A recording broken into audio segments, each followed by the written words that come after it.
আসসালামু আলাইকুম সুপ্রিয় শিক্ষার্থীবৃন্দ, সবাইকে শুভেচ্ছা ও স্বাগত জানাচ্ছি লার্নিং স্কুলের একটা ধারাবাহিক আয়োজন ফ্রি ক্লাস ফ্রি প্রস্তুতিতে। আমরা আজকে একটা খুবই গুরুত্বপূর্ণ বিষয় নিয়ে আলোচনা করব, বাংলা ইংরেজ শাসন এবং ইউরোপীয়দের আগমন। প্রথমে ইউরোপীয়দের আগমন আমরা পড়ব, তারপরে ইংরেজ শাসনটা পড়ব। ওকে, আপনারা যারা আমাদের সাথে যুক্ত হয়েছেন, আমরা দ্রুত একটু শেয়ার চাই। আপনারা একটু দ্রুত শেয়ার করে দেন, একটু শেয়ার করে শেয়ার ডান লিখে দেন, শেয়ার করে শেয়ার ডান লিখে দেন। ওকে, আমরা দ্রুত শেয়ার ডান চাই, দ্রুত শেয়ার ডান চাই। দেখেন, এই আয়োজন বাংলাদেশের লার্নিং স্কুলই একমাত্র প্রতিষ্ঠান যেটা করছে, ঠিক আছে, আপনাদের সেবার জন্য। তাহলে আপনারা একটু দ্রুত শেয়ার করে দিলে আমরা অনুপ্রেরণা পাবো, মনে শক্তি পাবো এবং খুব ভালো ক্লাস নিতে পারবো ইনশাল্লাহ। বুঝে গেছে? সবাই একটু শেয়ার ডান লিখেন, সবাই একটু শেয়ার ডান লেখেন। আজকে এক্সক্লুসিভ ক্লাস হবে ইনশাল্লাহ, এক্সক্লুসিভ ক্লাস হবে আশা করি।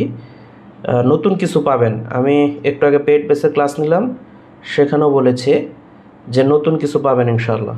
ওকে, নতুন কিছু থাকবে আজকের ক্লাসে। ওকে,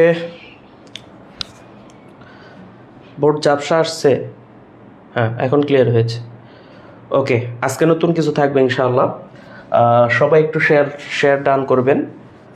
ওকে, আর আমাদের বইগুলো এখনও যারা সংগ্রহ করেননি তারা সংগ্রহ করতে পারেন। এই যে আমাদের জব ম্যাথ, ঠিক আছে, আমাদের সাধারণ জ্ঞানের যে বইটা আছে ডাইজেস্ট, ওই বইগুলো সংগ্রহ করে আপনারা আপনাদের প্রস্তুতিটা শতভাগ নিশ্চিত করতে পারেন। ওকে, ক্লিয়ার?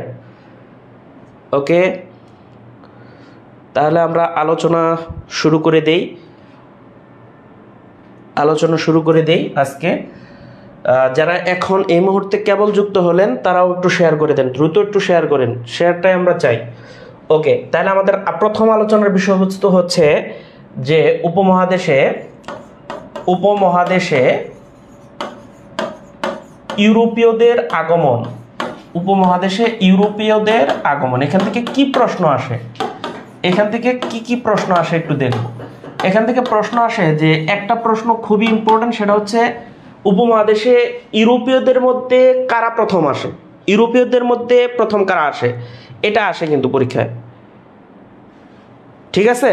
তাহলে এইটা আসে, আমরা তাহলে সবারই আগমন একটু একটা টেকনিকে জানতে পারি। সেটা হলো একটা শব্দ লিখলাম পুডেফ। কি লিখলাম? পুডেফ। পি দিয়ে কি বোঝাচ্ছে? পি দিয়ে কি বোঝাচ্ছে দেখেন তো? পর্তুগিজ। পি দিয়ে কি বোঝাচ্ছে? পর্তুগিজ। উ দিয়ে কি বোঝাচ্ছে? উলন্দাজ। উ দিয়ে কি বোঝাচ্ছে? উলন্দাজ। তারপর ডি দিয়ে বোঝাচ্ছে দিনেমার।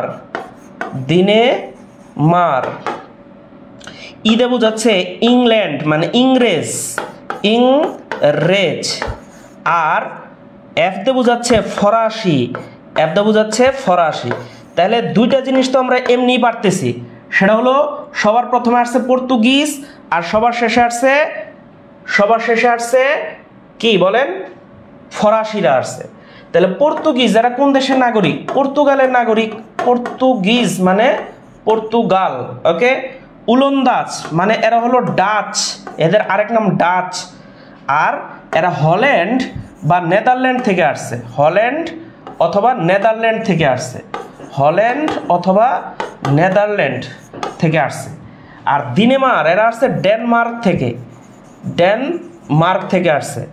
ইংরেজ মানে এরা হচ্ছে ব্রিটেন থেকে আসছে বা ইংল্যান্ড থেকে আসছে, ব্রিটেন বা ইংল্যান্ড। এবং সবচেয়ে বেশি দিন শাসন করেছে এই ইংরেজরা। আমরা সেই ইংরেজ শাসন আমলটাই আজকে পড়ব। ফরাসিরা আসছে কোথা থেকে বলেন? ফ্রান্স থেকে আসছে। আশা করি আপনারা এই টেকনিকটা যদি পড়েন তাহলে মনে রাখতে পারবেন। পুডেফ মানে হচ্ছে কি? পর্তুগিজ, পর্তুগালের নাগরিক, তারা প্রথম আসছে। তাহলে আমি এখানে লিখে দিই প্রথম, যদিও না লিখলেও চলতো। প্রথমবার এসেছে, ইউরোপীয়দের মধ্যে প্রথম আসছে এই পর্তুগিজরা। তারপর আসছে উলন্দাজ, ডাচ, এদেরকে আরেক নামে ডাকা হয় ডাচ। এরা হচ্ছে হল্যান্ড বা নেদারল্যান্ডের নাগরিক। ডি মানে ডেনমার্ক। ইংরেজ বা ব্রিটেন থেকে আসছে, ইংল্যান্ড থেকে আসছে। ফরাসি এরা আসছে ফ্রান্স থেকে আসছে। কোথা থেকে আসছে? ফ্রান্স থেকে আসছে। আশা করি আপনারা সবাই এই প্রশ্নগুলোর অ্যান্সার এখন সহজেই দিতে পারবেন, কখনোই মনে থাকবেন কি ভুল হবে না। হ্যাঁ, আপনারা বলেন না মাঝে মাঝে আমরা যখন ক্লাস নেই, অফলাইনে যখন নেই, স্যার মনে থাকে না, কি করব? এই যে মনে রাখার ক্যাপসুল দিয়ে দিলাম, বুঝে গেছে? এখন যেন মনে থাকে, এখন যেন আর ভুল না হয়, ঠিক আছে? এখন যেন আর ভুল না হয়। ওকে, তাহলে উপমহাদেশী ইউরোপীয়দের আগমন, পুডেফ মানে পর্তুগিজ, ওলন্দাজ, ডেনমার্ক, ইংরেজ, ফরাসি। ক্লিয়ার? বুঝতে পেরেছেন? তাহলে আমরা এটা কি ক্লিয়ারলি বুঝতে পেরেছি? এরপরে আমাদের শুরু হবে সেই বাংলা ইংরেজ শাসন শুরু হবে, বুঝে গেছে? ওকে, ইংরেজ শাসন শুরু হবে এখন। যারা একটু পরে যোগদান করেছেন তারা একটু দ্রুত শেয়ার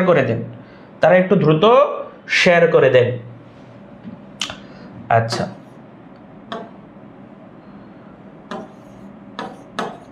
ইংরেজ শাসন। আচ্ছা, একটু মনে রাখবেন এই ইংরেজ শাসনটা দুইটা ভাগে বিভক্ত, একটু ভালো করে বোঝার চেষ্টা করেন।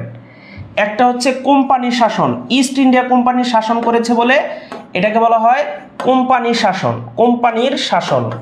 কোম্পানি শাসন করেছে বলে এটাকে কোম্পানির শাসন বলা হয়।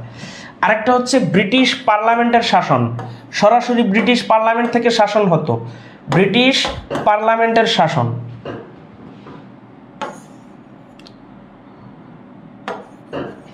ব্রিটিশ পার্লামেন্টের শাসন একটু ভালো করে বোঝার চেষ্টা করবেন। ওকে, এই কোম্পানির শাসন চলেছে 1757 সাল থেকে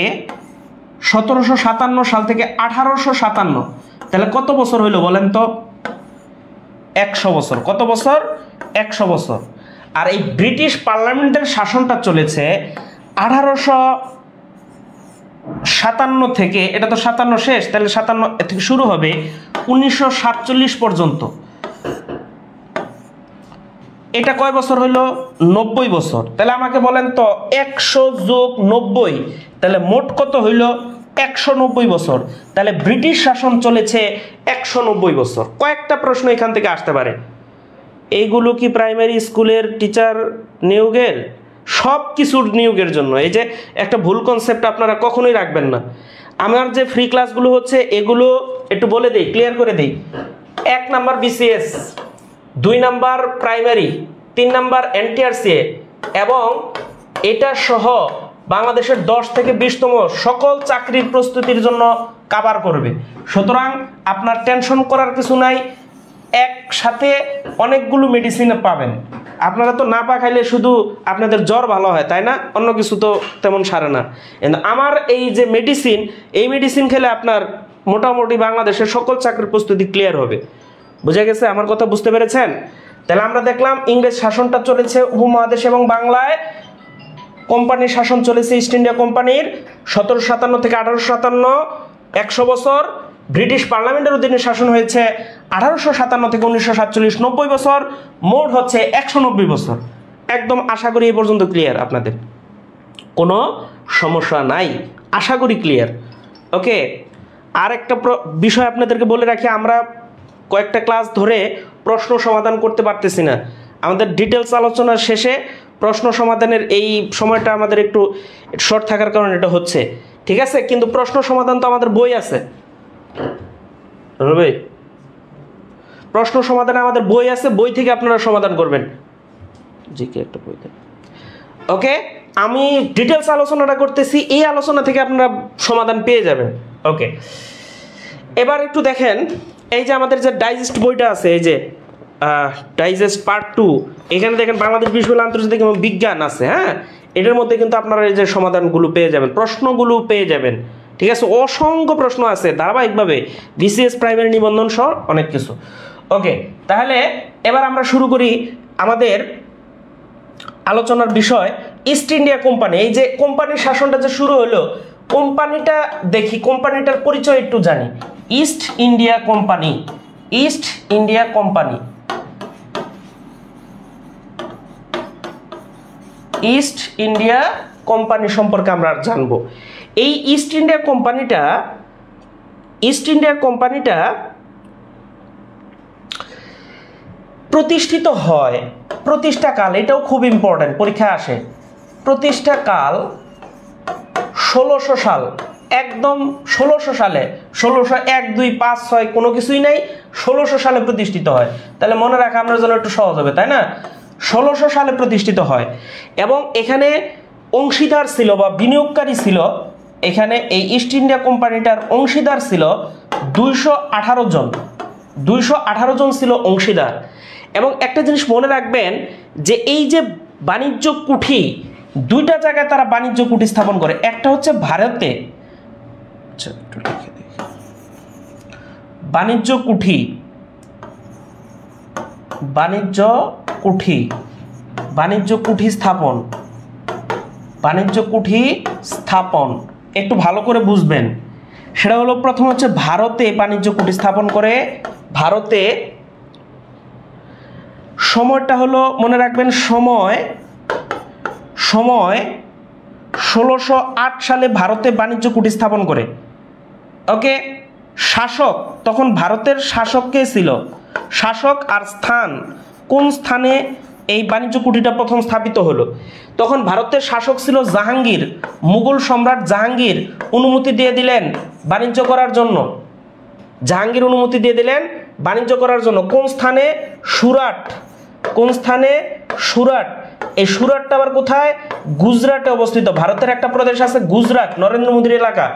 এই গুজরাটে বাণিজ্য কুঠি স্থাপন করার জন্য অনুমতি দিয়ে দিলেন। এরপর বাংলায়, এরপর চলে আসো বাংলায়, বাংলায় বাণিজ্য কুঠি স্থাপন করলেন। সময় দেখেন যেভাবে সাজায় দিচ্ছি এইভাবে কিন্তু পাবেন না। সময়টা হলো 1633, 1633 সাল।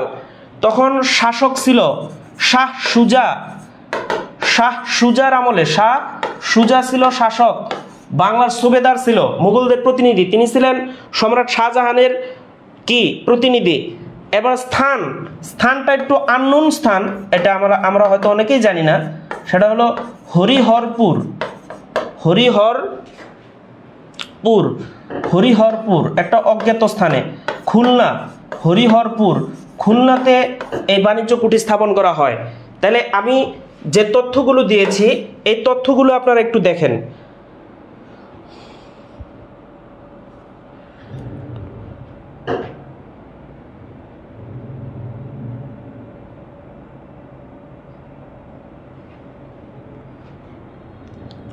যারা একটু দেরিতে জয়েন করেছেন তাদেরকে বলবো দয়া করে আপনারা একটু শেয়ার দিয়ে দেন, একটু শেয়ার দিয়ে দেন।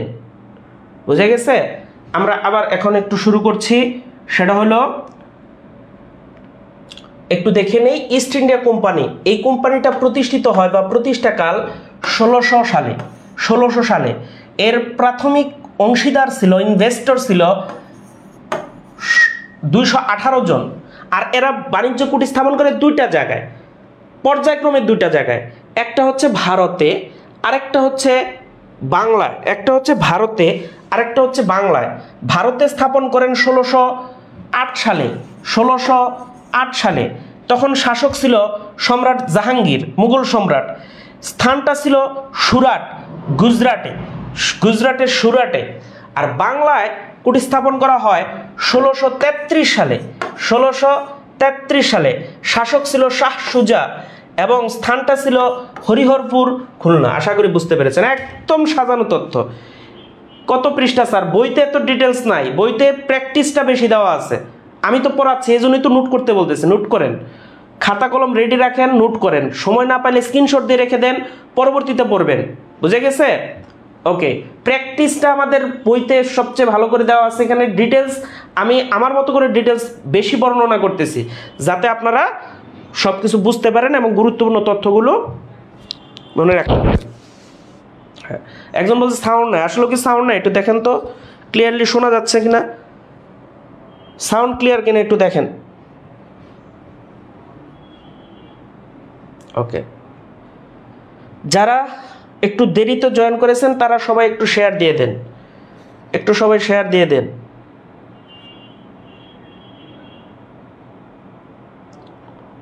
ওকে, আমাদের পার্টিসিপেন্ট আমি 1 মিনিটের মধ্যে 1K দেখতে চাই, একটু দ্রুত। ওকে, দ্রুত যেন 1K হয়ে যায়। সাউন্ড ঠিক আছে? ওকে, সাউন্ড ঠিক আছে, থ্যাংক ইউ। ওকে, তাহলে আমরা এবার আলোচনা করব আমাদের আরেকটা গুরুত্বপূর্ণ বিষয়, সেটা হলো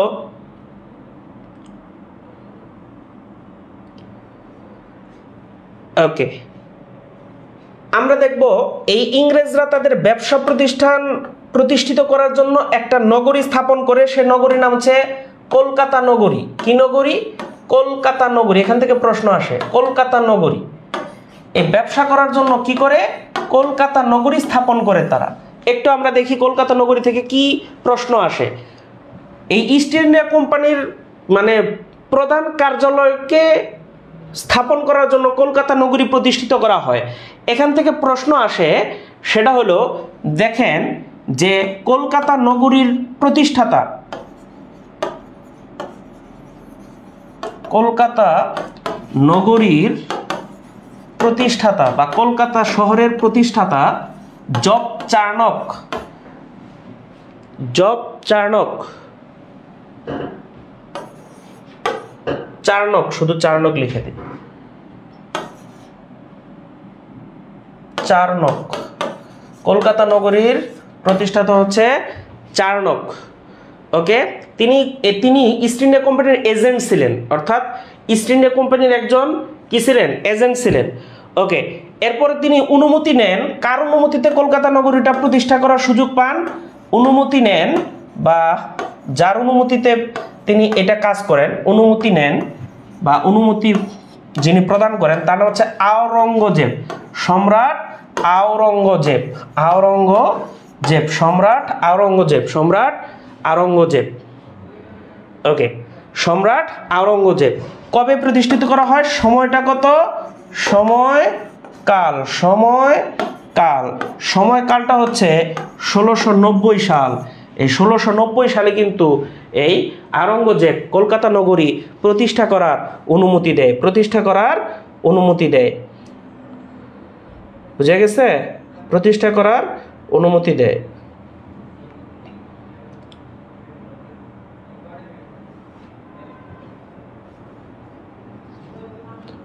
ওকে, ক্লিয়ার?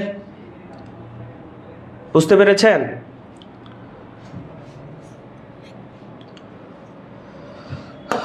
ওকে, এবার আমরা নেক্সট টপিকে চলে যাব। সেটা হলো আমাদের পলাশী যুদ্ধটা আমরা একটু দেখব। যে পলাশী যুদ্ধ আমাদের ইংরেজ শাসনের একটা গুরুত্বপূর্ণ সময় বা ইংরেজ শাসনের একটা গুরুত্বপূর্ণ চ্যাপ্টার, সেটা হচ্ছে পলাশী যুদ্ধ। কি যুদ্ধ বলেন? পলাশী যুদ্ধ।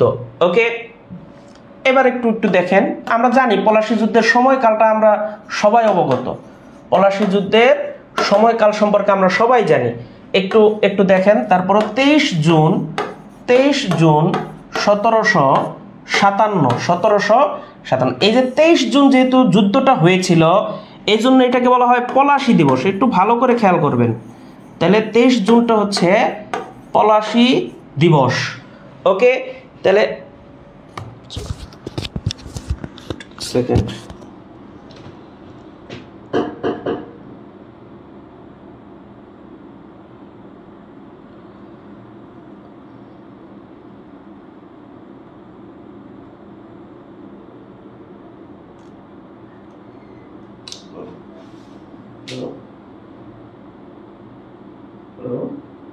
হ্যাঁ,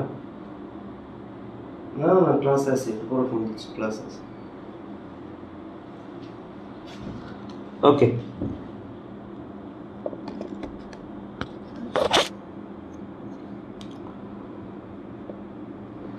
তাহলে আমরা জানি পলাশী যুদ্ধটা হলো 1757 সালের 23 জুন পলাশী যুদ্ধটা হয়।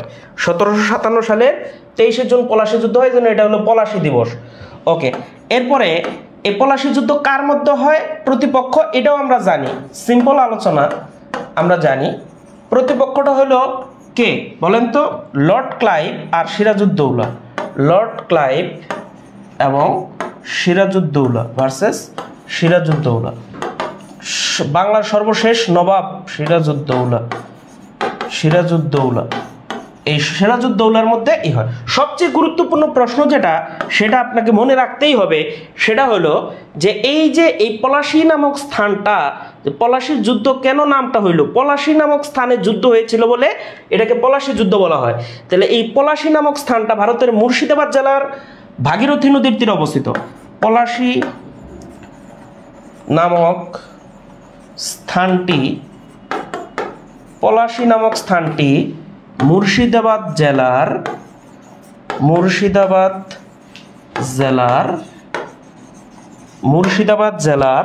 ভাগীরথী নদীর তীরে অবস্থিত।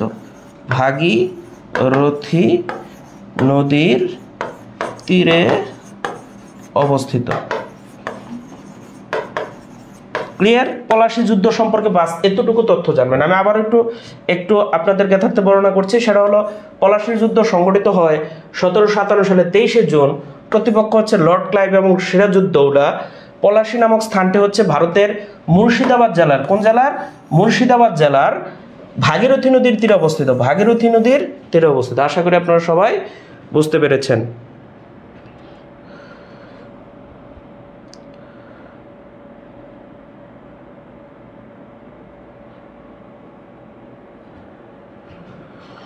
ওকে, ক্লিয়ার কিনা বলেন তো একটু, ক্লিয়ার কিনা? হ্যাঁ, সুজন সেখানে গিয়েছিলেন। মায়াবী ভাগীরথী নদীর প্রাইমারি সার্কুলার দেখে নাকি কেউ বলবেন প্লিজ? প্রধান শিক্ষক পদে, হ্যাঁ, প্রতিপক্ষ দল লর্ড ক্লাইভ, সিরাজউদ্দৌলা। ওকে ওকে, অনেক কমেন্ট আসতেছে, থ্যাংক ইউ ভেরি মাচ। আপনাদের সবাইকে ধন্যবাদ যে আপনারা মনোযোগ সহকারে ক্লাস করে এবং কমেন্ট করতেছেন, থ্যাংক ইউ ভেরি মাচ। ওকে, এবার একটা মজার টেকনিক দিব আপনাদেরকে। এই টেকনিকটা আপনাদের মনে থাকলে আপনারা এই গুরুত্বপূর্ণ যে ইংরেজ শাসক আছে তাদের সম্পর্কে জানতে পারবেন। তার আগে একটা চুক্তি পড়ি, সেটা হচ্ছে এলাহাবাদ চুক্তি। যে বাংলায় যে ইংরেজরা আসলো যে চুক্তির মাধ্যমে, সেটা হলো এলাহাবাদ চুক্তির মাধ্যমে। আপনারা একটু দেখে নেন। এলাহাবাদ চুক্তি একটা গুরুত্বপূর্ণ বিষয়, সেটা হলো এলাহাবাদ চুক্তি। এলাহাবাদ চুক্তি। ওকে ওকে, সময়কাল একটু মনে রাখতে হবে। এলাহাবাদ চুক্তিটা হয় 1765 সালে। 1765 সালে এলাহাবাদ চুক্তি হয়। ওকে, এলাহাবাদ চুক্তির মধ্যে পক্ষদ্বয় কারা ছিল? পক্ষদ্বয় দ্বিতীয় শাহ আলম, মুঘলদের প্রতিনিধি দ্বিতীয় Shah Alam versus Lord Clive. যে শয়তান ব্যক্তিটি এই ভারতবর্ষে ইংরেজ শাসন শুরু করেছে, দেওয়ানি লাভ শুরু করেছে। বুঝে গেছে? ওকে, এবার এলাহাবাদ চুক্তির মাধ্যমে কি ফলাফলটা কি হয়? ফলাফলটা একটু দেখি। ফলাফলটা হলো 26 লক্ষ টাকার বিনিময়ে 26 লক্ষ টাকার বিনিময়ে ইস্ট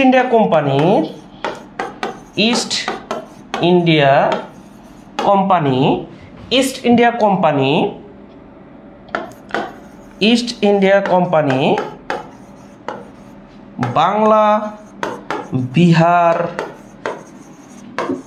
বিহার উড়িষ্যা দেওয়ানি লাভ করে। দেওয়ানি লাভ মানে কি? তারা ভূমিটা ব্যবহারের অধিকার লাভ করে। দেওয়ানি লাভ করে। তাহলে আমরা কি বললাম?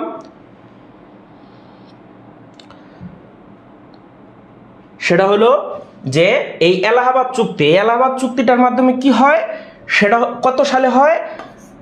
1765 সালে এলাহাবাদ চুক্তিটা হয়।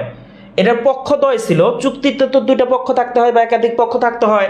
এটা পক্ষ ছিল দ্বিতীয় শাহ আলম, মুঘলদের প্রতিনিধি, আর কোম্পানির প্রতিনিধি ছিল লর্ড ক্লাইভ।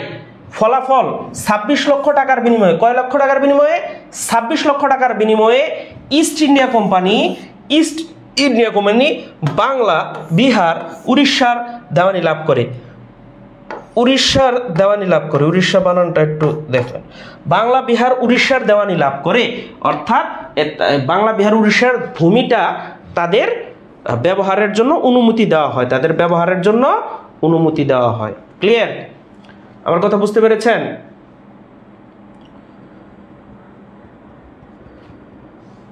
বুঝতে পেরেছেন কিনা সবাই? বুঝতে পেরেছেন কিনা? যারা বুঝতে পেরেছেন তারা সবাই একটু কমেন্টে ওকে লেখেন। ওকে ওকে ওকে ওকে ক্লিয়ার? 1K কিন্তু এখনো হয়নি, দ্রুত 1K চাই। 1K ওকে, পার্টিসিপেন্ট 1K চাই। এখনো আমরা মাঝপথে আছি, যারা এখনো জয়েন করেন নাই, আমাদের আরো অর্ধেক ক্লাস বাকি আছে, তারা সবাই একটু শেয়ার করে দেন যাতে সবাই দেখতে পায়, সবাই দেখতে পায়, সবাই দেখতে পায়। ওকে, সবাই যেন এখনো যেন একটু সুযোগ পায়। ওকে, এবার আমরা একটা মজার টেকনিক পড়বো। স্যার মনে থাকে না, কিভাবে মনে রাখতে পারি স্যার? পড়ি আর ভুলি, মনে থাকে না কিছুই, তাদের জন্য মেডিসিন নিয়ে আসতেছি। এখন গোলাম সারোয়ার স্যার এমন ম্যাজিক দিবে যাতে আপনারা সবাই কি করতে পারেন? মনে রাখতে পারেন, মনে রাখতে পারেন।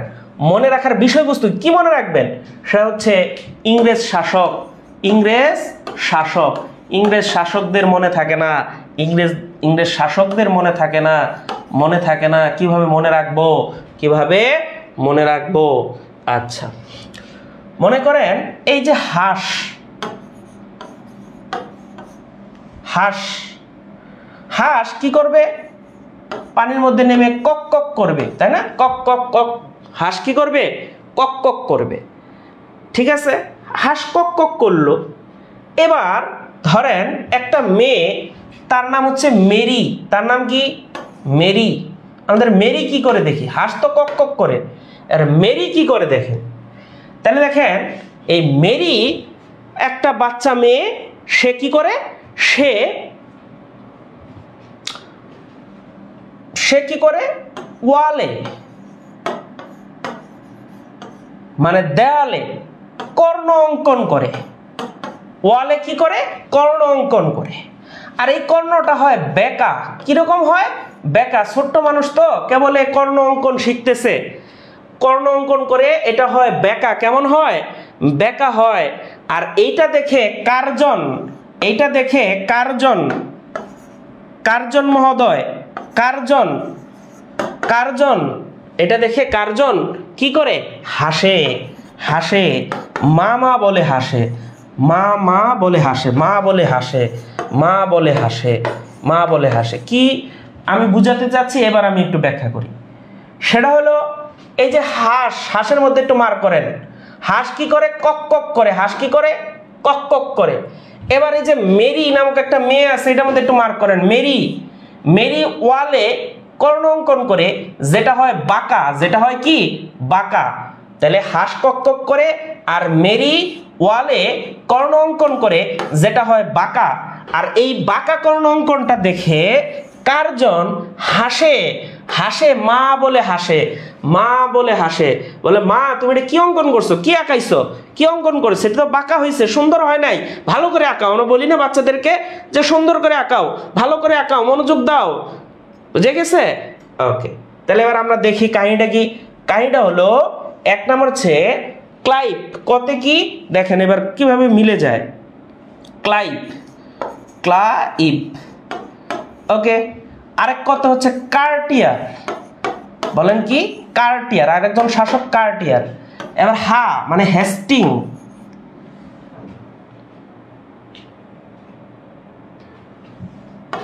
হেস্টিং। এবার ওয়ালে মানে ওয়েলসি, ওয়েলসি, ওয়েলসি। এবার কর্ণ মানে কর্নওয়ালিস। এখানে জায়গা একটু কম হবে, তাই না? Cornwallis, Cornwallis. ওকে, এবার বে, বেন্টিং। বেতে বেন্টিং। ক, ক্যানিং, ক্যানিং। মে, মেরি, কি বলেন? মেও, লর্ড মেও। আর রি, রিতে হচ্ছে রিপন, লর্ড রিপন। ভারত বন্ধু, তিনি অনেকগুলো কাজ করেছিলেন। কার্জন, কার্জন, লর্ড কার্জন বঙ্গভঙ্গ হয়েছিল। এবার হচ্ছে হাস এটা কি?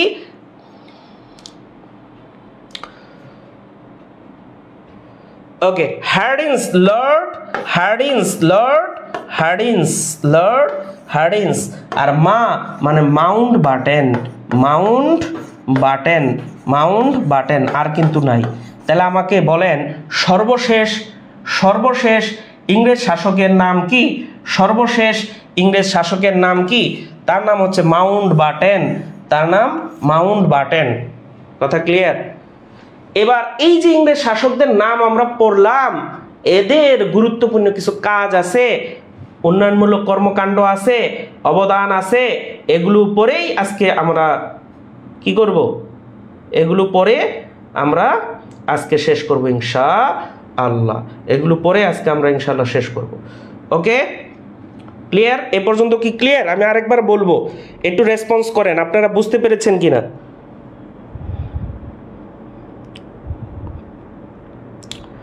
বুঝতে পেরেছেন কিনা?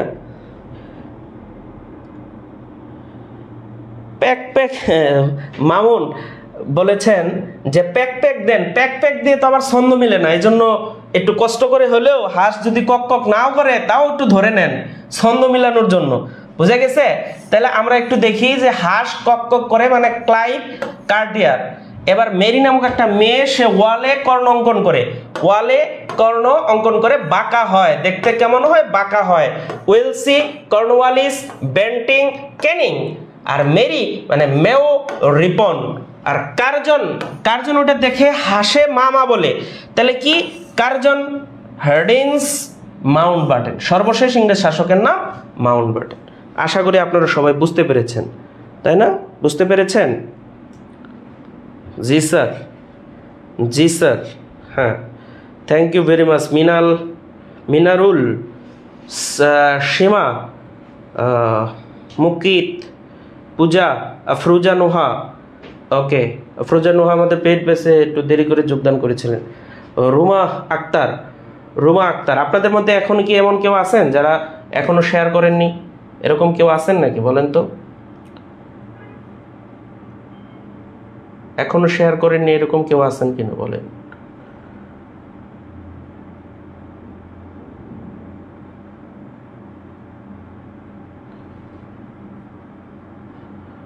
এখনো যদি কেউ থাকেন এরকম, তাহলে একটু প্লিজ দয়া করে নেব, আমাদের কষ্টটা যেন সার্থক হয়।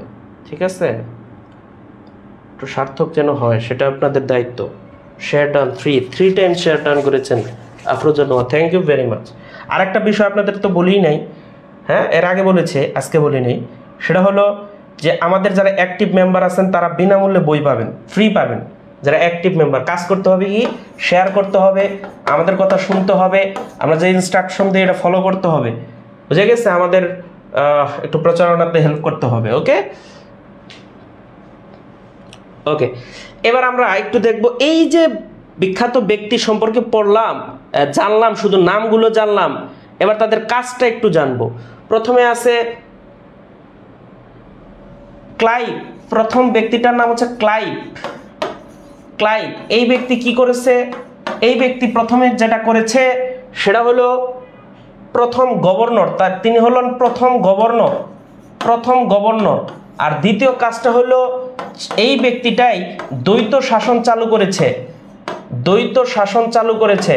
অর্থাৎ অর্থনৈতিক ক্ষমতাটা থাকবে ইংরেজদের হাতে, আর জমিদারি মানে টাকা কালেকশনের দায়িত্বটা থাকবে জমিদার উপর, অর্থাৎ ভারতবর্ষের শাসক ইয়েদের উপর। বুঝে গেছে? ওকে, এবার দ্বিতীয় ব্যক্তিটার নাম হলো ক্লাইভ, দ্বিতীয় ব্যক্তিটার নাম হলো কার্টিয়ার, দ্বিতীয় ব্যক্তিটার নাম হচ্ছে কার্টিয়ার। এর আমলে একটা কাজ হয়েছে, শুধু ৭৬-এর মন্বন্তর হয়। ৭৬-এর মন্বন্তর, মন্বন্তর মানে হচ্ছে দুর্ভিক্ষ। যদি কেউ মনে না রাখতে পারেন তাহলে মনে রাখবেন দুর্ভিক্ষ। এই ৭৬-এর দুর্ভিক্ষ থেকে একটা প্রশ্ন আসবে, সেটা হলো এই ৭৬-এর মন্বন্তরটা বাংলা ১১৭৬ সালে হয়। মনে রাখবেন মন্বন্তর সবসময় বাংলা সাল অনুযায়ী হয়, বাংলা ১১৭৬ সালে হয়, আর ইংরেজি ১৭৭০ সালে হয়, ১৭৭০ সালে হয়। বাংলা হয় 1176 আর ইংরেজি হয় 1770। মনে রাখবেন কার্টিয়ারের আমলে দুর্ভিক্ষ হয়, যেটা 76-এর মন্বন্তর নামে পরিচিত। বাংলায় হয় 1176, ইংরেজিতে হয় 1770। কথা ক্লিয়ার? এটুকু বুঝতে পেরেছেন কিনা? স্ক্রিনশট দিয়ে নেন, অথবা এটা আপনারা একটু লিখে নেন। মন্বন্তর নামকরণ কেন স্যার? মন্বন্তর মানে দুর্ভিক্ষ, এটা দুর্ভিক্ষের একটা সমার্থক শব্দ। আর এটা জ্ঞান একটু দিয়ে দেই আপনাদের। এই মন্বন্তর সন্ধি বিচ্ছেদ আছে। মন্বন্তর, মনুযুগ অন্তর, মনুযুগ অন্তর, মন্বন্তর, ঠিক আছে? এটাও একবার পরীক্ষা আসছিল, মন্বন্তর, মনুযুগ অন্তর।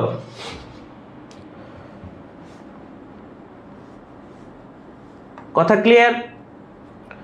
বুঝতে পেরেছেন সবাই?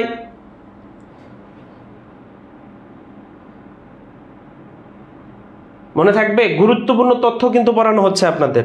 এটা একদমই গুরুত্বপূর্ণ তথ্য, এগুলো আপনাদের পরীক্ষা আসবেই আসবে, মনে রাখেন। ওকে ওকে এরপরে আমরা পরের জন সম্পর্কে জানবো। বেশি তথ্য জানবো না, যেটা গুরুত্বপূর্ণ সেটাই জানবো। ওয়েলসি 3 নম্বরে আছে আমাদের ওয়েলসি। ওয়েলেসলি বা ওয়েলসি একটা হলেই হলো, হ্যাঁ, ওয়েলেসলি বা ওয়েলসি, হ্যাঁ।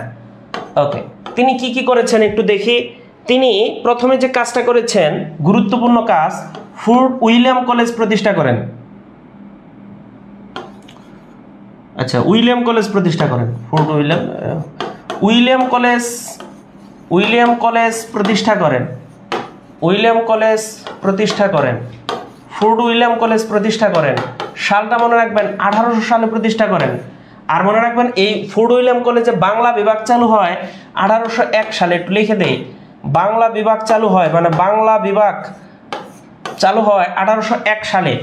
ওকে, এরপরে দ্বিতীয় গুরুত্বপূর্ণ কাজটা করেছেন, সেটা হলো যে অধীনতামূলক মিত্রতা আইন নীতি চালু করেন। অধীনতামূলক মিত্রতা নীতি চালু করেন। অধীনতামূলক মিত্রতা নীতি চালু করেন। অধীনতামূলক মিত্রতা নীতি চালু করেন। অধীনতামূলক মিত্রতা নীতি চালু করেন। তার মানে হলো যে তিনি মানুষকে অধীনে এনে বন্ধুত্ব স্থাপন করতেন। বন্ধুত্ব স্থাপনের ভিত্তিটা ছিল কি? এই অধীনতা বা অধীনে রাখা। বুঝে গেছে? ওকে, এরপর আমরা দেখব গুরুত্বপূর্ণ আরেকজন শাসক, সেটা হলো Cornwallis. Very important, Cornwallis, Lord Cornwallis. এই ভদ্রলোক কি করে? এই ভদ্রলোক যেটা করে সে হলো চিরস্থায়ী বন্দোবস্ত চালু করে। চিরস্থায়ী বন্দোবস্ত চালু করেন। ওকে, 1793 চিরস্থায়ী বন্দোবস্ত চালু করে কর্নওয়ালিস। ওকে, এরপর যিনি করেন সূর্যাস্ত আইন করেন। সূর্যাস্ত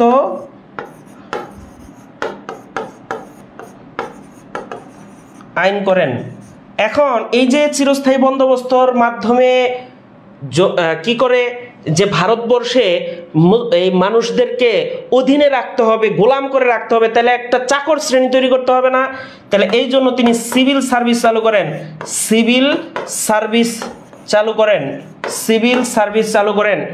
হ্যাঁ, সিভিল সার্ভিস চালু করেন। ওকে, তাহলে আমরা দেখি একটু যে ফোর্ট উইলিয়াম কলেজ প্রতিষ্ঠা করেন 1800 সালে, এবং এখানে বাংলা বিভাগ চালু হয় 1801 সালে। বাংলা বিভাগ চালু হয়। কর্নওয়ালিস তিনি কি করেন? চিরস্থায়ী বন্দোবস্ত 1793 সালে যেটা চালু হয়, চিরস্থায়ী বন্দোবস্ত, এটার মাধ্যমে জমিদারি প্রথাটাও সৃষ্টি হয়, এবং সূর্যাস্ত আইন তিনি তৈরি করেন। সূর্য অস্ত যাওয়ার আগেই খাজনা পরিশোধ করতে হবে। আর সিভিল সার্ভিস তিনি চালু করেন। ওকে, ক্লিয়ার কিনা একটু বলেন? দুইটা করে পড়াচ্ছি যাতে সহজে মনে রাখতে পারেন।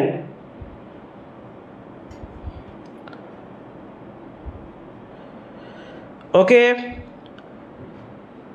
বোর্ড ছোট করেন। ও আচ্ছা, লেখা ওইদিকে দেখা যাচ্ছে না, কিন্তু ওইখানে যা লিখেছি সেটা কিন্তু আপনারা বুঝতে পারেন। সেটা হলো ওইখানে লিখেছে 18 সাল, 1800 সালে এই ফুড উইলিয়াম কলেজ প্রতিষ্ঠা করা হয়। আরেকটা কি লিখেছে 1793 সাল, এটাও আপনারা বুঝতে পারতেছেন 1793। আচ্ছা, এরপরে আর লেখা ওইদিকে যাবে না আশা করি, বুঝে গেছে। বালিকা, তারপরে জান্নাতুল ফেরদৌস, অর্ডফ, Moshiur Rahman, thank you, Al Mamun, thank you very much, সবাইকে অসংখ্য ধন্যবাদ। 1801 সালে বাংলা বিভাগ চালু হয়। আজকে কিন্তু বিশেষ পরীক্ষায় একটা প্রশ্ন আসছিল, সেটা হলো যে ফুড উইলিয়াম কলেজে প্রতিষ্ঠা করা হলো, বাংলা বিভাগ চালু করা হলো, প্রথমে কি করা হয়, কোন সাহিত্য অনুবাদ করা হয়, তাই না? ওকে, বাংলা স্যারকে জিজ্ঞেস করবেন, প্রশ্নের উত্তর জেনে নেবেন। ওকে,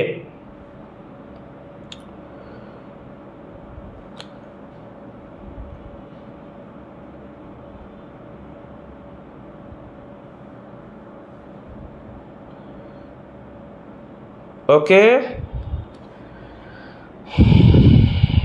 এবার আমরা পরেরটা দেখব, ক্যানিং।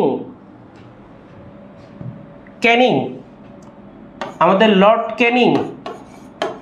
ক্যানিং এর আমলে কি হয় একটু দেখি। ক্যানিং এর আমলে কাগজের মুদ্রা চালু হয়। কাগজের মুদ্রা, এই উপমহাদেশে প্রথম কাগজের মুদ্রা চালু করেন ক্যানিং। কাগজের মুদ্রা চালু হয়। মনে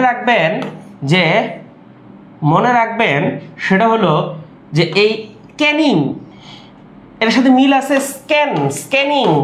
তাহলে স্ক্যান করি আমরা কি কাগজের মাধ্যমে, তাহলে এই জন্য কাগজের মুদ্রা চালু করেন ক্যানিং। কাগজের মুদ্রা চালু করেন ক্যানিং। কথা ক্লিয়ার? ওকে, এবার এই ক্যানিং এর আমলে, আচ্ছা বেন্টিংটা বাদ পড়ে গেছে, বেন্টিংটা আমি দিব, সমস্যা নেই। ওকে, এবার এই ক্যানিং এর আমলে আরেকটা কাজ হয়, গুরুত্বপূর্ণ কাজ হয়, সেটা হলো যে সিপাহী বিপ্লব হয়। সিপাহী বিপ্লব হয় কত সালে বলেন তো? সিপাহী বিপ্লবটা কখন হয়? 1857 সালে। এটা ছিল ভারতবর্ষের প্রথম স্বাধীনতা যুদ্ধ। এই ক্যানিং আরেকটা কাজ করে, সেটা পুলিশ ব্যবস্থা চালু করে। লর্ড ক্যানিং পুলিশ ব্যবস্থা চালু করে। আরেকটা কাজ করে, গুরুত্বপূর্ণ সকল কাজই তিনি করেছেন, সেটা হলো যে পেনাল কোড বা দণ্ডবিধি, পেনাল কোড চালু করেন 1861 সালে। 1861 সালে পেনাল কোড চালু করেন। মানে পেনাল কোড কি? দণ্ডবিধি। পেনাল কোড মানে হচ্ছে দণ্ডবিধি চালু করেন, পেনাল কোড। কথা ক্লিয়ার? ওকে, আপনারা সিনেমায় শুনেছেন না, বাংলাদেশ দণ্ডবিধির 302 ধারা মোতাবেক আসামিকে মৃত্যুদণ্ডে দণ্ডিত করার জন্য রায় দেওয়া হলো। এই যে 302 ধারায় আছে মৃত্যুদণ্ড, কোথায় আছে? পেনাল কোডে আছে। অর্থাৎ দণ্ডবিধি, অর্থাৎ কোন কাজ করলে কি দণ্ড হবে সেটার নামই হচ্ছে দণ্ডবিধি। এই পেনাল কোডটা করছে লর্ড ক্যানিং। কথা ক্লিয়ার? বুঝতে পেরেছেন? বলেন।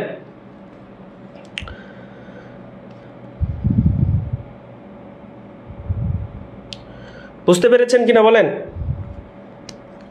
মোবাইলটা হাতে রাখতে হবে, তাহলে আমি বেশি পড়তে পারবো। Okay, thanks to Canning, Hastings. Bentinck বলেন না? বলবো তো, বেন্টিংটা বললাম আমি যে বেন্টিংটা স্কিপ করে গেছি, বেন্টিং এখন বলবো। বেন্টিং আরো বেশি গুরুত্বপূর্ণ। ওকে, তাহলে আমরা একটু যাই। বেন্টিং আগে বলা ছিল বেন্টিং, কিন্তু বেন্টিং এর আগে ক্যানিং বলে ফেলেছে। এই বেন্টিং কি কাজটা করেছে বলেন? বেন্টিং যেটা করেছে সেটা হলো এই যে সতীদাহ প্রথা বাতিল করেছেন। সতীদাহ প্রথা বাতিল বা রহিত করেন। সতীদাহ প্রথা রহিত করেন। সতীদাহ প্রথা মানে কি? মানে হিন্দু সতী মানে যার বিবাহ হয়েছে, সতী মানে যে নারীর বিবাহ হয়েছে কিন্তু স্বামী মারা গেছে, এই স্বামীর সাথে নারীকে চিতায় দহন করাটা একেবারে সতীদাহ প্রথা। তাহলে বেন্টিং এর কি ঠেকাটা পড়ছে যে সে এই জিনিসটা দূর করবে? তাকে মূলত সহযোগিতা করেছে বা তাকে জিনিসটা বুঝিয়েছে আমাদের কে বলেন? আমাদের এই যে আমাদের ঈশ্বরচন্দ্র বিদ্যাসাগর, রাজা রামমোহন রায় তিনি কি করেছেন, এই সতীদাহ প্রথার ঘোর বিরোধী ছিলেন। তিনি শাস্ত্র ঘেটে দেখেছেন যে সতীদাহ প্রথা নামে হিন্দুদের কোনো প্রথা নাই, এটা বানানো মিথ্যা একটা প্রথা। এই জন্য তিনি এই বেন্টিংকে ভালোভাবে বুঝিয়ে এটার বিরুদ্ধে একটা জনমত তৈরি করে এটাকে আইনে পরিণত করেন। অর্থাৎ তাহলে আমরা এখানে লিখব যে এতে তাকে সহায়তা করে রাজা রামমোহন রায়।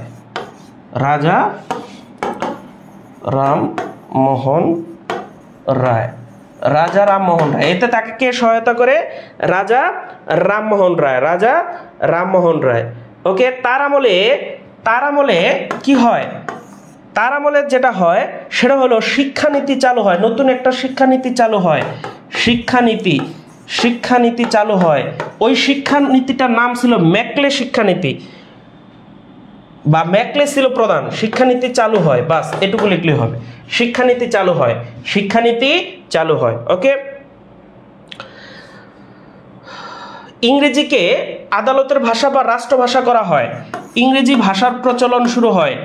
ইংরেজি ভাষার আগে ছিল ফার্সি, সেটা বাদ দিয়ে ইংরেজি ভাষার প্রচলন শুরু হয়। ইংরেজি ভাষার প্রচলন শুরু হয়। তাহলে আমরা দেখলাম বেন্টিং সতীদাহ প্রথা রহিত করে, এতে তাকে সহায়তা করে রাজা রামমোহন রায়। শিক্ষানীতিটা চালু হয়। সতীদাহ প্রথাটা রহিত হয়, একটু সালটা মনে রাখবেন, আমি এখানে লিখে দিচ্ছি। 1829 শিক্ষানীতি চালু হয়, যেটা প্রধান ছিলেন ম্যাকলে। আর ইংরেজি ভাষার প্রচলন হয়। কি ভাষার প্রচলন হয়? ইংরেজি ভাষার প্রচলন হয়। কথা ক্লিয়ার কিনা বলেন?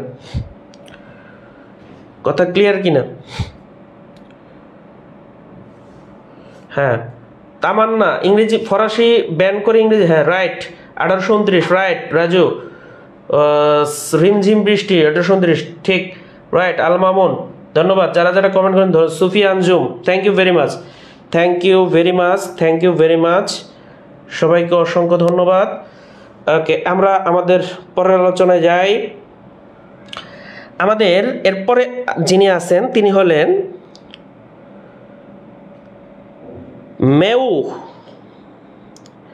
লর্ড মেও। এরপরে যিনি আছেন তিনি হচ্ছেন মেও। এই মেও একটা কারণে বিখ্যাত, কারণ তিনি আদমশুমারি করেছিলেন ভারতবর্ষে। আদমশুমারি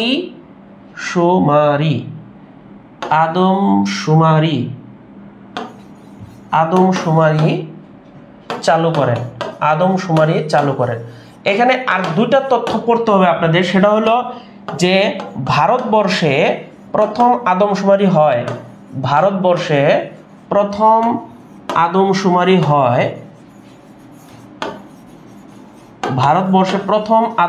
হয়। একটু সালটা মনে রাখবেন, 1872। আর বাংলাদেশে প্রথম আদমশুমারি হয়, বাংলাদেশে প্রথম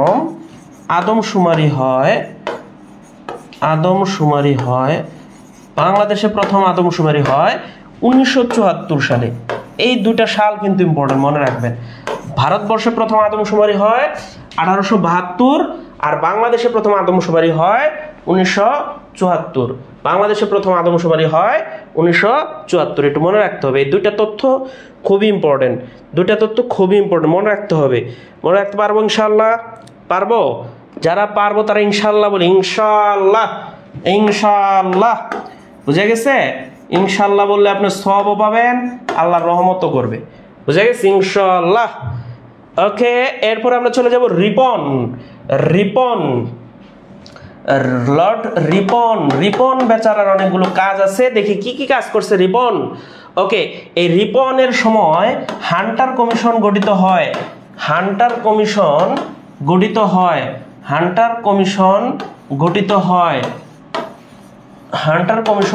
হয়। ওকে, 1882 সালে এটা ছিল প্রথম শিক্ষা কমিশন। ওকে, হান্টার কমিশনটা গঠিত হয় 1882 সালে। কি রিলেটেড? এটা শিক্ষা রিলেটেড, তার মানে এটা ছিল শিক্ষা কমিশন। কেমন শিক্ষা কমিশন ছিল? প্রথম শিক্ষা কমিশন। তাহলে প্রথম শিক্ষা কমিশন হান্টার কমিশন এটা গঠিত হয় রিপনের আমলে 1882 সালে। কথা ক্লিয়ার? এরপর তিনি কি করেন? সংবাদপত্রের স্বাধীনতা দেন, মানুষের মত প্রকাশের স্বাধীনতার জন্য তিনি সংবাদপত্রের স্বাধীনতা দেন, সংবাদপত্রের স্বাধীনতা দেন, সংবাদপত্রের স্বাধীনতা দেন। কারখানায় শ্রমিকদের,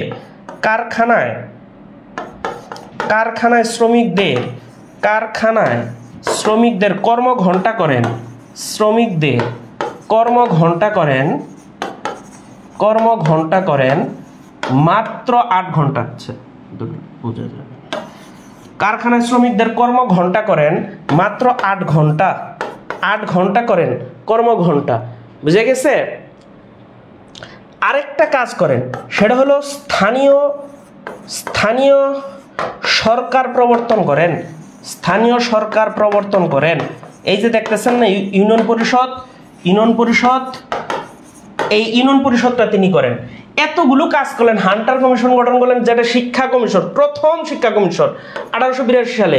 সংবাদপত্রের স্বাধীনতা দেন, কারখানায় শ্রমিকদের 8 ঘন্টা কাজের ব্যবস্থা করেন, স্থানীয় সরকার প্রবর্তন করেন। বিখ্যাত এই ভালো কাজগুলোর জন্য, এই জন্য তাকে বলা হয় ভারত বন্ধু। তাহলে একজন ব্যক্তিকেই ভারত বন্ধু বলা হয়, একজন শাসককেই। তিনি হচ্ছেন কে বলেন? তিনি কে?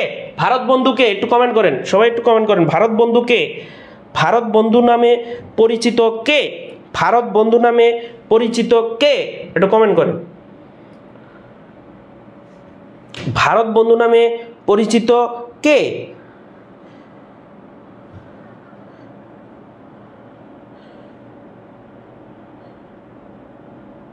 কে ভারত বন্ধু নামে পরিচিত? একটু কমেন্ট করেন তো। Lord Ripon, thank you. Swapna, Farhana, তারপর Lamha Jannat, okay, thank you very much, thank you very much যারা কমেন্ট করেছেন, থ্যাংক ইউ। চলো আল্লাহর ইবাদত করি, রাইট রিপন, ওকে। এরপর আমরা একটু দেখব, কে বলেন? Curzon, Lord Curzon, Lord Curzon, Lord Curzon. এই ব্যক্তির আমলে বঙ্গভঙ্গ হয়, বঙ্গ হয় 1905 সালে। বঙ্গটা আগে এক ছিল, পরে ভঙ্গ হয়ে গেল। ভঙ্গ হওয়ার ফলে 2টা প্রদেশ তৈরি হলো, একটা হচ্ছে পূর্ববঙ্গ ও আসাম, পূর্ববঙ্গ ও আসাম। আরেকটার নাম হলো পশ্চিমবঙ্গ, আরেকটার নাম কি? পশ্চিমবঙ্গ। ঘটনা ঘটলো 1905 সালে।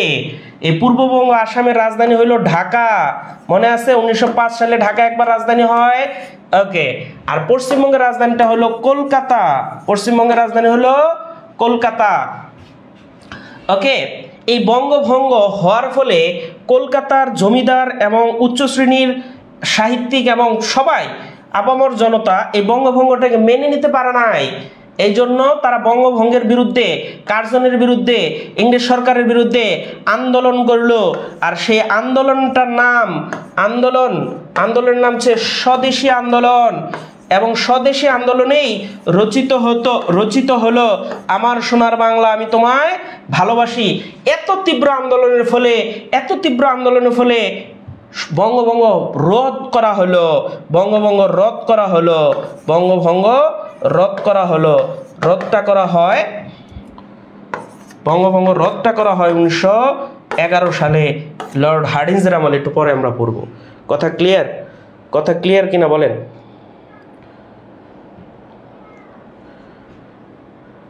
তাহলে বঙ্গভঙ্গটা হয় কার্জনের আমলে। 1905 সালে 2টা প্রদেশ তৈরি হয় বঙ্গভঙ্গের ফলে, পূর্ববঙ্গ আসাম, আর এটা হলো পশ্চিমবঙ্গ। পূর্ববঙ্গের রাজধানী হলো ঢাকা, আর পশ্চিমবঙ্গের রাজধানী কলকাতা। এই বঙ্গভঙ্গ বিরোধী আন্দোলনটার নাম হচ্ছে স্বদেশী আন্দোলন। এবং বঙ্গভঙ্গ রদ হয় এই স্বদেশী আন্দোলনের মাধ্যমে তীব্র আকার ধারণ করে 1911 সালে। বুঝতে পেরেছেন? কথা কি ক্লিয়ার বলেন? কথা ক্লিয়ার কিনা বলেন? ওকে, আশা করি ক্লিয়ার। এরপরে আপনারা একটা কমেন্ট করেন তো। সে কমেন্টটা হলো আমার সোনার বাংলা, আমার সোনার বাংলা কখন রচিত হয়?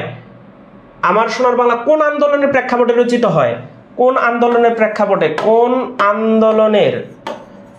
আন্দোলনের প্রেক্ষাপটে? কোন আন্দোলনের প্রেক্ষাপটে আমার সোনার বাংলা রচিত হয়? কোন আন্দোলনের প্রেক্ষাপটে? আপনারা কমেন্ট করতে থাকেন, আমি দেখব আমার সোনার বাংলা কোন আন্দোলনের প্রেক্ষাপটে রচিত হয়। এরপর আছে হার্ডিন্স, আমি পড়াচ্ছি কিন্তু আপনারা কমেন্ট করেন। হার্ডিন্স, এই হার্ডিন্স একটা কাজ করে, সে কাজটা হলো যে বঙ্গভঙ্গ রদ করে। আমরা একটু আগেই দেখলাম বঙ্গভঙ্গ রদ হয় তার আমলে 1911 সালে। আর তিনি হার্ডিন্স ব্রিজ নির্মাণ করেন। হার্ডিন্স ব্রিজ নির্মাণ করেন, যেটা বাংলাদেশের সবচেয়ে বড় রেল সেতু ছিল। হার্ডিন্স ব্রিজ নির্মাণ করেন। ওকে, আপনাদের কমেন্টটা একটু দেখব, কে কি কমেন্ট করেছেন একটু দেখি। ওকে, স্বদেশী আন্দোলন প্রেক্ষাপটে গুড, রুবি, ওয়ালিদ বাবু, আরিফা আক্তার, স্বপ্ন বিলাসী, তারপর হচ্ছে Mahmud, Khaleda Akter, thank you very much, thank you সবাইকে, তৃষা, সবাইকে। এবার আরেকটা প্রশ্ন বলে দেখি, এটা বলতে পারেন কিনা। হার্ডিন্স ব্রিজ কে নির্মাণ করেন? হার্ডিন্স ব্রিজ কোথায় অবস্থিত? হার্ডিন্স ব্রিজ কোথায় অবস্থিত দেখি, এটা বলতে পারেন কিনা। হার্ডিন্স ব্রিজ কোথায় অবস্থিত? একটু বলেন তো দেখি, হার্ডিন্স ব্রিজ কোথায় অবস্থিত? একটু বলেন।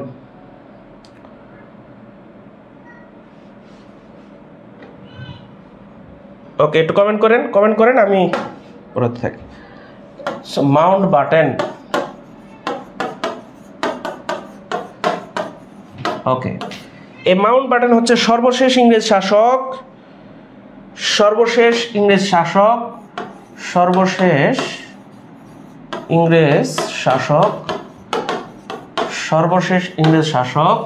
আর তার আমলে ভারতবর্ষ স্বাধীন হয়।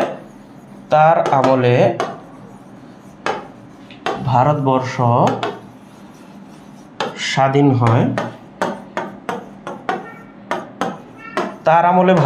স্বাধীন হয়।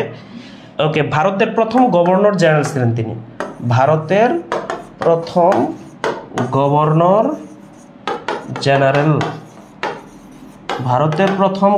জেনারেল ছিলেন।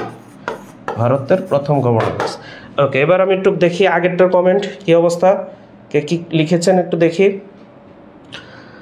হার্ডিন্স ব্রিজ কোথায় অবশ্য? পাকশি বলতে পারেন, জেলা বলতে হবে, জেলা পাবনা। স্বপ্নবিলাসী, রাইট। তারপরে পরমেশ্বর রায়, পাবনা। ওকে, হেরামান আমার শহরে, হ্যাঁ। এই পশ্চিমবঙ্গ লিখছে একজন, সালাউদ্দিন। আপনারটা হয়নি, পাবনা লিখবেন। সালাউদ্দিন এখনই কমেন্টে লিখে দেন পাবনা। রব্বানি, পাবনা। Very good. আনোয়ারুল ইসলাম, পাবনা।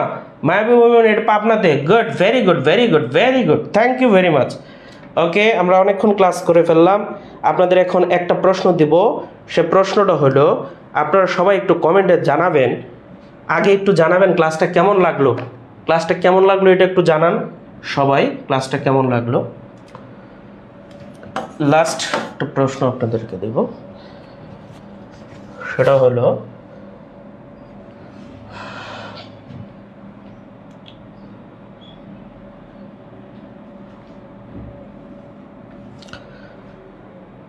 ওকে,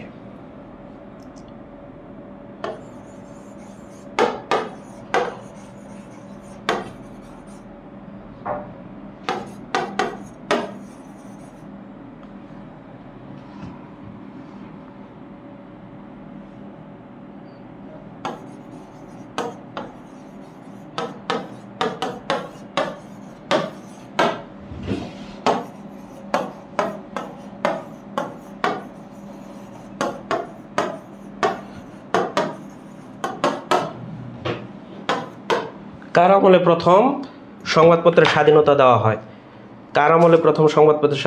এই কমেন্টটা করবেন। আর আগামী দিন ক্লাস আপনাদের দেখার আমন্ত্রণ জানিয়ে শেষ করছি। আগামী দিনও ফ্রি ক্লাস হবে, সেম টাইম 8টায়। আগামী দিনও 8টায় ফ্রি ক্লাস। বুঝে গেছে? সবাই ক্লাস করবেন মনোযোগ সহকারে। বুঝে গেছে? 8টায় ফ্রি ক্লাস, সাধারণ জ্ঞান ফ্রি ক্লাস, আন্তর্জাতিক বিষয়াবলী। বুঝে গেছে, এক্সক্লুসিভ ক্লাস হবে, একদম নতুন কিছু পাবেন ইনশাআল্লাহ। সবাইকে ধন্যবাদ, সবাই ভালো থাকবেন, সুস্থ থাকবেন, মন দিয়ে পড়াশোনা করবেন। ধন্যবাদ সবাইকে।